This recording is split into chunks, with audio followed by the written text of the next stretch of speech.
오늘 우리가 맥주감사주일을 맞이하였습니다. 맥주감사주일은 잘 아시는 것처럼 보리와 밀을 추수한 것에 대해서 감사하는 절기입니다. 성경에는 두 번의 감사절기가 있어요. 첫 번째는 맥주감사절기입니다. 이때는 이제 봄 추수, 보리와 밀을 추수한 것을 감사하는 절기이고요.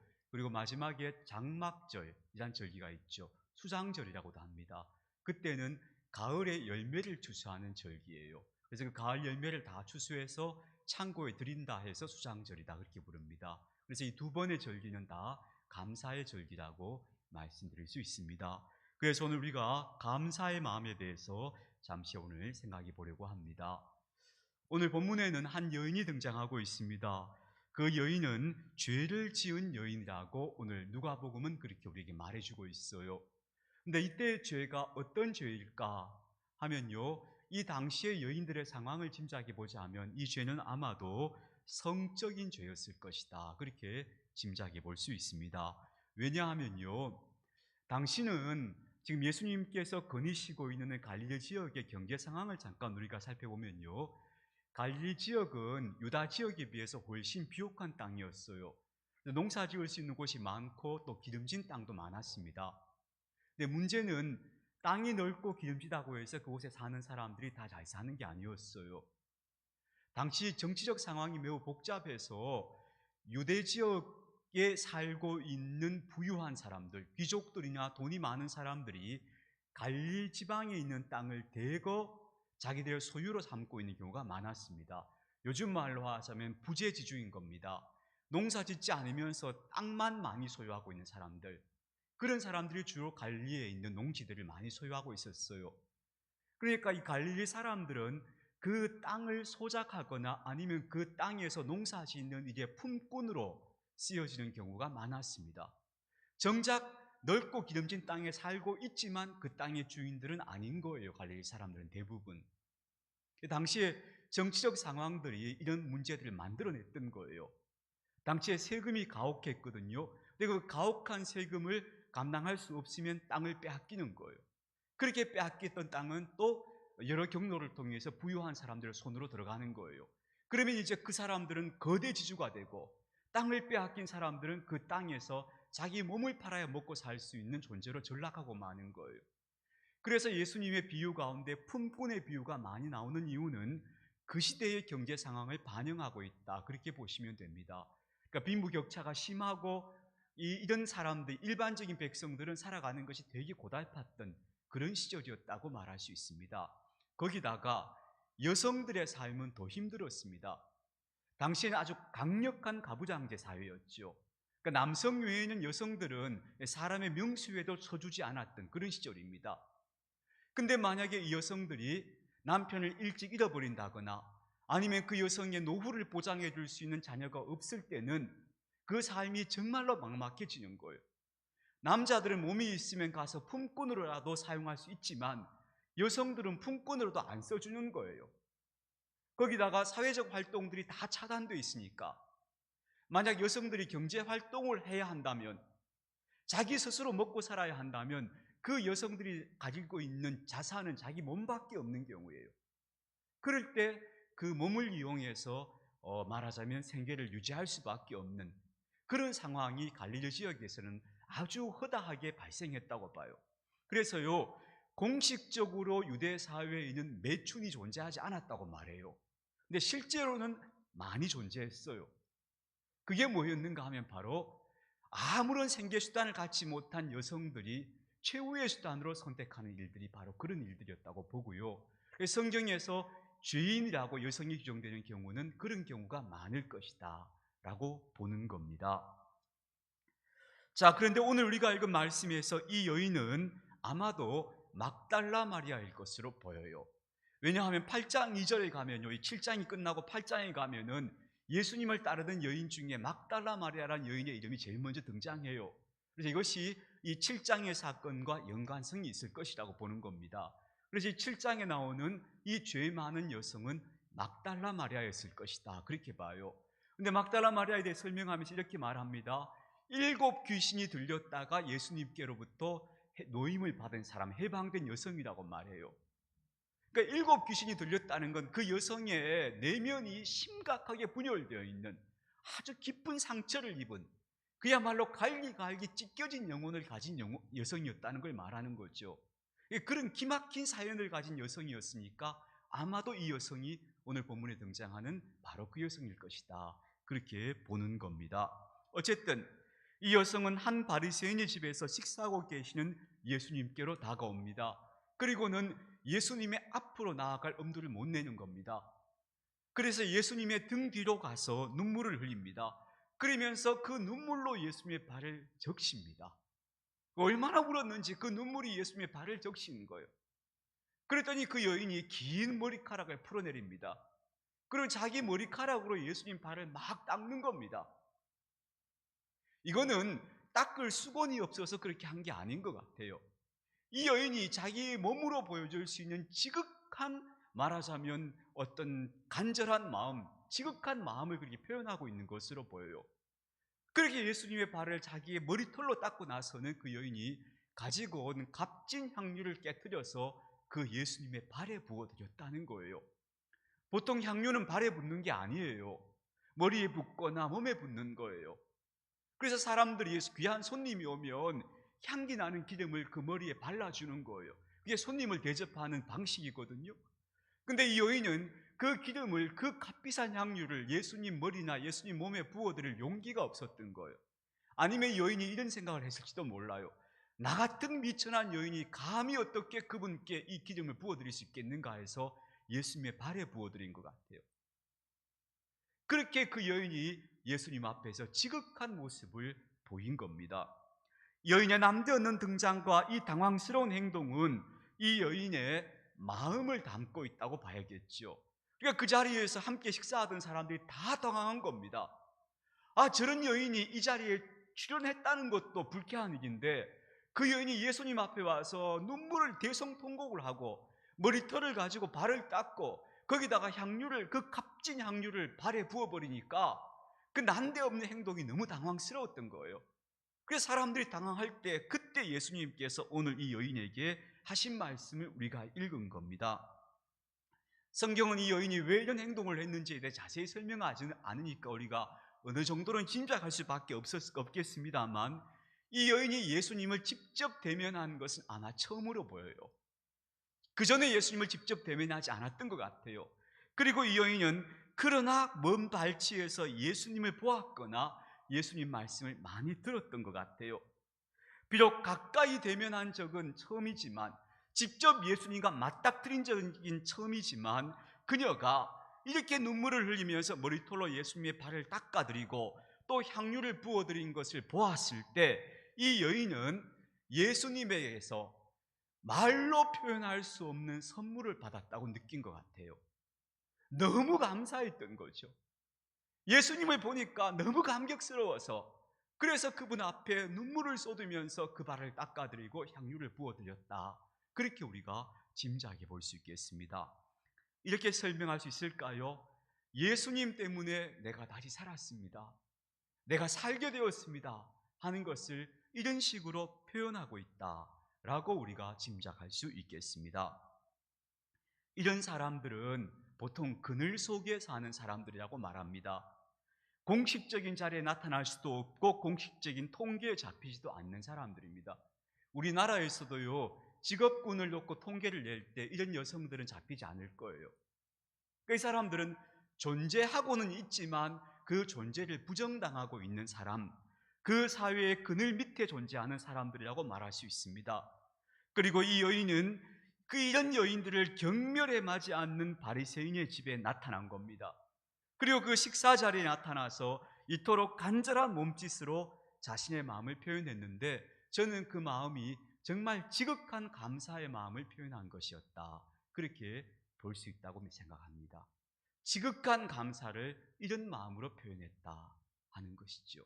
그래서 오늘 이 여인의 감사를 보면서 이 여인이 표현하는 이 감사의 마음, 그의 눈물과 머리털과 입맞춤과 향유로 표현된 이 감사의 마음이 어디서부터 기원했을까? 아마도 그 여인은 예수님을 통해서 자신도 이 세상의 그늘진 곳에 존재하고 있기 때문에 아무도 존재한다는 것을 인정하지 않는 그 자신도 하나님의 자녀라는 것을 예수님이 확인시켜 주었기 때문이 아니었을까, 그렇게 짐작해 보게 됩니다. 이런 일들은 비단 이 여인뿐만 아니라 많은 사람들에게 공통적으로 일어났던 일이었기 때문이지요. 그래서 오늘 저는 여기서 두 가지를 여러분과 함께 나누고 싶은데요, 일반적인 감사 이야기에서 이 여인의 이야기를 통해서 우리가 좀 확인하고 싶은 게 있는데, 첫 번째는요, 이 여인의 삶은 그 이후로 극적으로 변화하게 됩니다. 우리는 앞서 이 여인이 바로 막달라 마리아였다고 짐작한 바 있습니다. 이 여인이 이렇게 예수님을 통해서 그녀의 삶이 완전히 달라지게 됩니다. 오늘 예수님께서 여인에게 그렇게 말씀하셨죠. 이제는 네 죄가 다 사함받았고 너는 구원받았다 라고 말씀합니다. 그러니까 과거에 너는 이제 다 지나갔다, 너는 이제 새로운 사람이 되었다 라고 선언해 주시는 겁니다. 정말로 이 여인의 삶은 그때부터 완전히 다른 길을 걸어가게 됩니다. 결국 이 여인은 나중에 예수님이 부활하실 때 그 부활의 첫 번째 증인이 되는 자리까지 나아가게 됩니다. 그 첫 번째 증인이 바로 막달라 마리아였던 것이지요. 오늘 예수님께로 이 간절한 눈물의 감사를 예수님께 드렸던 이 여인은 그때부터 전혀 다른 사건으로, 다른 삶으로 나아가게 되는데, 그래서 우리는 이렇게 정리할 수 있습니다. 진실한 감사는 우리의 삶을 바꾼다라고 말할 수 있습니다. 우리가 정말로 진실하게 하나님께 감사한다면 그 진실한 감사는 우리의 삶의 방향을 바꿔놓을 것이다, 그렇게 정리해 볼 수 있겠습니다. 저는 이 대목에서 이 말씀이 생각났습니다. 민수기에 나오는 말씀이죠. 가데스 바네아라는 곳에서 있었던 사건입니다. 이스라엘 백성들이 가데스 바네아라는 곳까지 진출을 해서 거기서 12명의 정탐꾼을 가나안 땅으로 보내지요. 그런데 그때 다녀온 정탐꾼 가운데 10명이 대단히 부정적인 보고를 합니다. 그 땅에 가면 우리 다 죽습니다, 이런 식으로 보고를 해요. 그랬더니 그 백성들이 그 보고를 듣고는 막 탄식하고 원망을 합니다. 막 울고불고 원망하고 하나님을 막 원망하는데, 그때 하나님의 음성이 모세에게 이렇게 들려옵니다. 내가 내 귀에 들린 대로 너희들에게 그대로 하겠다, 이렇게 말씀하셔요. 정확하게 이런 말씀입니다. 내 귀에, 너희 말이 내 귀에 들린 대로 내가 너희에게 행하리니, 이렇게 말합니다. 그러니까 이제 하나님께서 그들 앞에서 펼쳐내시는 그들의 삶은 뭐가 되는가 하면 그들의 입에서 나왔던 말대로 된다는 겁니다. 그게 그들의 삶이 될 거라고 하나님께서 엄중하게 말씀하시는 거예요. 이게 여러분 우리가 귀담아들어야 할 이야기인 것 같아요. 우리 입술에서 나오는 말이, 그 말이 앞으로 우리가 살아갈 펼쳐질 삶의 내용이 될 수 있다는 겁니다. 만약 우리가 지나온 우리 삶에 진실한 감사를 하나님께 올려드리는 사람이라면, 많은 아픔과 우여곡절을 지나왔지만 그럼에도 불구하고 여기까지 이끌어주신 하나님 감사합니다, 이게 진실하게 하나님 앞에 감사의 입술로 감사의 찬양을 올려드린다면 그 이후에 우리의 삶은 다른 삶을 살게 될 거라는 겁니다. 그러나 우리가 감사가 아니고 원망과 탄식의 그런 말을 우리 입술에 담고 있다면 우리의 삶은 우리 입술에서 나온 말이 또 그대로 펼쳐지게 될 거라는 거예요. 그래서 감사는 다른 삶을 살게 만든다는 것을, 그래서 저는 이 가데스 바네아 사건을 통해서 우리가 분명히 알았으면 좋겠다 싶습니다. 비록 우리가 상반기 동안 살아왔던 삶이 고단하고 피곤하고 힘든 삶이었을 수도 있습니다. 그러나 곰곰이 생각해 보면서 그래도 하나님께서 여기까지 이끌어 주셨구나, 참 감사할 것이 많구나 하며 감사의 찬양을 하나님께 올려드린다면 이후로 우리 앞에 펼쳐지게 될 삶은 우리의 감사가 빚어내는 삶이 될 것이다, 그렇게 기대할 수 있을 겁니다. 이 사실을 기억하십시다. 그래서 감사는 우리의 삶을 바꾸는 것이다 하는 것 다시 한번 말씀드리고 싶습니다. 오늘 주보에 소개한 시 가운데 이런 대목이 나옵니다. 받았기에, 누렸기에, 배불렀기에 감사하지 않는다, 이렇게 말해요. 내가 받은 것이 없고 누린 것이 없고 배부르지 않아도 그래도 나는 감사하겠습니다. 감사합니다는 거예요. 이 말은 무슨 뜻일까요? 감사는 결과가 아니고 태도라는 겁니다. 내가 삶을 살아가는 태도가 감사해야 한다는 겁니다. 감사의 태도를 가지고 살아가면 삶이 달라진다. 내 삶이 더 아름답고 값진 삶이 된다 하는 것 우리가 오늘 가슴에다가 좀 새겨 넣었으면 좋겠습니다. 두 번째로요. 근데 이 감사라는 것이 그리 단순하진 않은 거죠. 생각해 보십시오. 우리가 만약 둘러앉아서 여러분 감사할 제목을 한번 나누어 봅시다 하면 여러분이 내가 뭘 감사해야 되지? 이렇게 막막해지는 순간들이 가끔 있죠. 보통 우리가 이런 건 감사하게 되죠. 예컨대 누구나 눈에 보이는 감사가 있습니다. 내가 건강이 좋지 못했는데 몸이 건강해졌습니다. 그럼 당연히 감사하겠죠. 그리고 또 내가 하고 있던 일들이 잘 되어졌습니다. 감사하겠죠. 자녀들이 취업을 하거나 결혼을 하거나 혹은 또 건강한 말하자면 아기를 출산했습니다. 그러면 우리가 얼마나 감사하겠습니까? 하나님 감사합니다 하고 감사할 제목들이 분명히 충분하겠죠. 그럴 때. 그런데 지난 상반기를 돌아보니까 그렇게 감사할 만한 일이 없는 거예요. 걱정스러운 일은 앞으로 태산같이 있고 지나온 일을 돌아보니까 떠오르는 막연한 감사가 없어요. 그럴 때 감사는 도대체 어떻게 하는 것인가? 제가 한 예를 이렇게 한번 들어보고 싶습니다. 지난 6개월 상반기 동안 제가 상당히 분주하게 살았습니다. 제가 이 지난 상반기는 어느 때보다 제가 좀 바빴던 것 같은데요. 그 바쁜 일 중에 하나가 시간을 많이 잡아먹는 그 유튜브 영상 때문이었습니다. 이게 매일 시간을 적지 않은 시간을 이게 잡아먹는 거예요. 녹화하는 시간이 있어야 되죠. 녹화도 또 잘못해서 중간에 버벅해버리면 또 새로 해야 되고 어떨 때는 녹화를 한 3번씩 한 날도 있고요. 이걸 또 다 풀어가지고 자막을 달아가지고 영상을 편집해서 올리니까 이게 또 몇 시간을 잡아먹어요. 어떤 날은 막 밖에 나가서 무슨 일을 좀 사람을 만나거나 하고 돌아온 날은 이게 편집이 안 돼 있거나 이러면 막 밤 12시까지 편집하고 막 안 되면 막 새벽에 나가서 또 하고 이래서 시간도 못 지키고 늦게 올라가고 이런 날도 많았고요. 그러니까 이걸 하니까 이렇게 바쁜 거예요, 하루가. 내가 왜 이걸 하려고 했나 싶은 생각이 여러 번 들어졌어요. 그래서 주위 사람들이 저한테 이러는 거예요. 목사님, 그 유튜브 영상은요, 일주일에 1개를 올려도 많이 올리는 겁니다. 근데 그거를 일주일에 5개를 올린다는 게 그게 말이 됩니까? 이렇게 얘기하는 거예요. 그러면 저한테, 물론 그러다 보니까 이게 영상 수준이 좀 떨어지죠. 중간에 오타도 막 나고, 말이 버벅거리기도 하고 하는데, 어쨌든 막 다 일주일에 5개씩 막 올리니까 120개 올라갔습니다. 아래까지. 올렸어요. 이것 때문에 몹시 분주했어요. 앞으로 생각해 보니까 후반기를 내가 이 컨디션으로 이걸 해낼 수 있을까 싶은 거예요. 그래서 근데 이제 어쨌든 감사의 제목을 찾아야 되니까 지난주에 한 주간 동안 감사할 게 뭐가 있지 생각하고 있는데 지난 금요일 날 욥기 말씀을 녹화를 하다가 문득 뭐가 깨달아지는가 하면요. 이제 욥기가 보이네. 이런 생각이 딱 드는 거예요. 그 전에 그냥 성경을 저 혼자서 그냥 보통 성경 읽으면 묵독을 하잖아요. 소리 안 내고 그냥 쭉 눈으로 쭉 읽고 읽었다 하고 넘어가잖아요. 근데 이걸 영상을 찍으면서 소리를 내어서 몇 번을 읽고 그걸 또 설명을 해가면서 하니까 욥기가 한눈에 보이는 것 같은 거예요.